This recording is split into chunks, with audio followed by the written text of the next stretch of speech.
Pemirsa, banjir merendam sejumlah wilayah di Kabupaten Gorontalo. Sebagian warga pun terpaksa mengungsi. Warga binaan yang ada di sel tahanan Polres Gorontalo juga dievakuasi dari lapas karena banjir setinggi lebih dari 50 cm hingga 1 meter sudah merendam Polres Gorontalo. 41 warga binaan dipindahkan ke sel tahanan yang ada di polsek-polsek terdekat. Jika sudah aman, napi akan dipindahkan kembali. Banjir kali ini merupakan banjir yang kedua terjadi dalam 1 pekan. Banjir juga mengakibatkan jalan Trans Sulawesi di Kecamatan Limboto tergenang air sehingga tak bisa dilalui kendaraan. Berapa lama itu Pak di ini? Ya kita lihat situasi berbeda. Kalau memang besok ini sudah selesai, sudah bersih, tahanan juga sudah layak di dalam untuk kita geser kembali, kita kembalikan ke tahanan Polres. Memang tinggi air di tahanan Pak, di sel berapa? Sudah, ya lebih kurang seperti ini. Ya, ini satu pinggang ya. Ini mungkin banjir yang cukup besar dan lebih besar dari sebelum-sebelumnya. Semeter ada Pak? Ada. Antisipasi banjir saat musim penghujan tiba, pemerintah Kota Jakarta Pusat menormalisasi saluran air dan membuat sumber resapan di sejumlah lokasi. Selain mengangkat sedimen lumpur, sampah, dan tanah keras, seluruh saluran air juga dibetonasi agar lebih kuat dan tahan lama. Antisipasi banjir yang kerap terjadi saat musim hujan, Pemkot Jakarta Pusat menormalisasi saluran air di kawasan Gambir, Jakarta Pusat. Puluhan petugas suku dinas sumber daya air diterjunkan untuk menggali saluran air yang sebelumnya telah rata dengan aspal jalan. Selain banyaknya sedimen lumpur, sampah, dan juga tanah keras, petugas juga menemukan saluran yang buntu karena tertutup oleh beton. Selain normalisasi saluran air, petugas juga membuat sumber resapan agar bisa menampung air hujan dalam jumlah besar. Ini kita lakukan dalam rangka mengantisipasi banjir karena curah hujan sebentar lagi mungkin akan tinggi, sekaligus sebagai upaya normalisasi saluran yang memang terhambat. Jadi ada material-material mungkin dulu bekas pipa, lumpur, dan tanah-tanah yang memang sudah mengeras, kita lakukan penggalian supaya memudahkan pemasakan unit sebagai saluran air nantinya. Pemirsa, sebuah studi mengungkapkan bahwa sejumlah sampel air di perairan Teluk Jakarta terkontaminasi obat-obatan, salah satunya parasetamol. Sebuah penelitian yang dimuat dalam jurnal Science Direct pada Agustus 2021 mengungkapkan bahwa perairan Teluk Jakarta terkontaminasi obat-obatan. Kandungan parasetamol dengan konsentrasi tinggi ditemukan dari sampel perairan di Muara Angke dan juga Ancol. Temuan zat parasetamol ini merupakan temuan pertama kali di Laut Indonesia.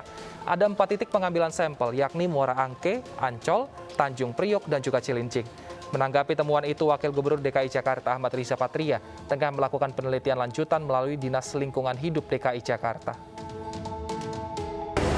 Namun demikian, parasetamol ini tak termasuk dalam paramateri pengujian dan tidak masuk dalam parameter pengujian baku mutu air laut. Ya. Nah, jadi kami minta masyarakat atau siapapun jangan sembarangan membuang sampah, apalagi limbah, obat-obatan. Kita jaga lingkungan kita, laut kita. Ya. Di situ penting kita jaga kebersihannya dan juga ekosistem. Kita ke informasi lainnya, pemirsa. Sempat ditutup lama, Bandung Zoo kembali dibuka. Meski kapasitas pengunjung dibatasi, namun anak berusia di bawah 12 tahun sudah diperbolehkan untuk masuk. Sempat lama ditutup akibat PPKM, Bandung Zoo Jawa Barat dibuka kembali. Pengunjung yang akan masuk wajib menggunakan aplikasi Peduli Lindungi dan menerapkan protokol kesehatan. Bagi anak-anak di bawah 12 tahun diperbolehkan masuk dengan syarat keluarga yang mendampingi sudah melakukan vaksinasi. Kapasitas pengunjung dibatasi hanya maksimal 25% dari kapasitas. Untuk jam operasional dibuka jam 10 pagi hingga 4 sore. Sementara di Yogyakarta, pemirsa, kebun binatang Gembira Loka kini mulai dibuka, namun hanya di akhir pekan. Waktu kunjungan bisa dilakukan pada pagi hari, yaitu pukul 6 hingga 8 pagi untuk olahraga, dan untuk wisata pukul setengah 9 pagi hingga pukul 4 sore. Dengan penerapan prokes ketat, pengunjung wajib menggunakan aplikasi Peduli Lindungi.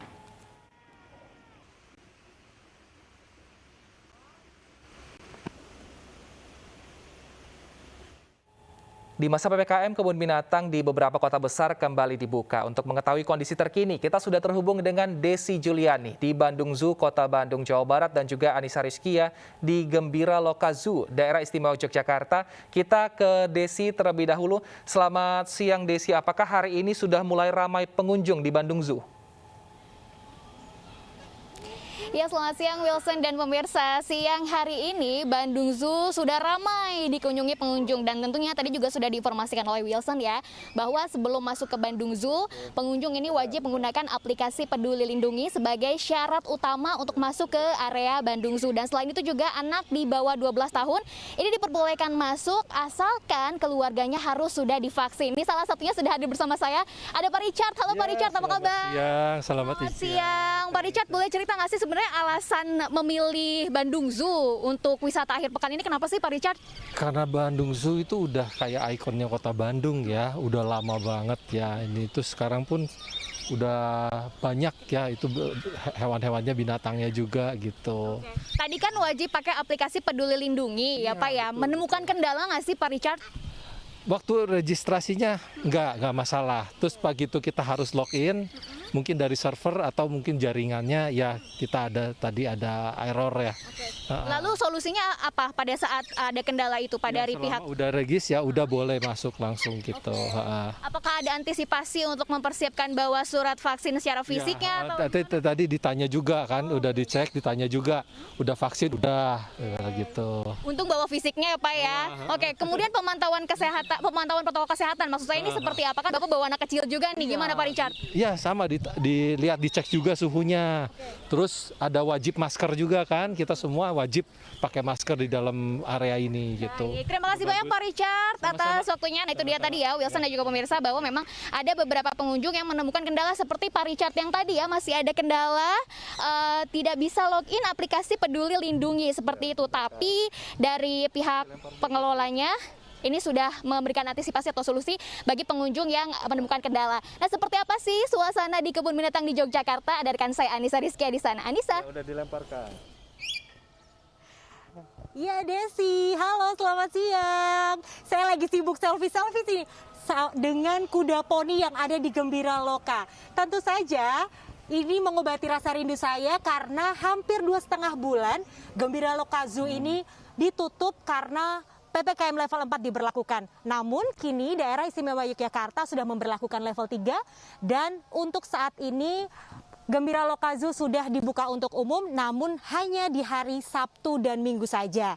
Syaratnya bagi para pengunjung yang hendak mengunjungi area GL Zoo ini memang wajib scan barcode melalui aplikasi Peduli Lindungi, dan untuk anak-anak di bawah usia 12 tahun tidak diperkenankan berwisata secara keseluruhan begitu, hanya diperbolehkan di pagi hari saja, 2 jam lamanya di jam 6 sampai jam 8 pagi saja. Nah, untuk yang wisata umum ini memang hanya diperuntukkan untuk anak-anak ataupun orang dewasa di atas 12 tahun. Mereka boleh mengitari area GL Zoo ini mulai dari jam 8:30 pagi sampai jam 4 sore. Tentunya dengan protokol kesehatan yang ketat, dan juga para petugas di sini mengingatkan untuk tidak berkerumun ketika berada di area kebun binatang. Demikian Wilson, saya kembalikan kepada Anda. Wow, seru sekali. Terima kasih atas rekomendasi untuk tempat liburan di akhir pekannya untuk Anissa Rizkia dari Gembira Loka Zoo, dan sebelumnya ada Desi Juliani dari Bandung Zoo. Terima kasih atas laporan Anda. Selamat berakhir pekan. Pemirsa, memperingati Hari Batik Nasional, Fashion Show Batik digelar dengan cara tidak biasa. Seperti apa fashion show-nya? Saksikan usai jeda, tetap bersama kami.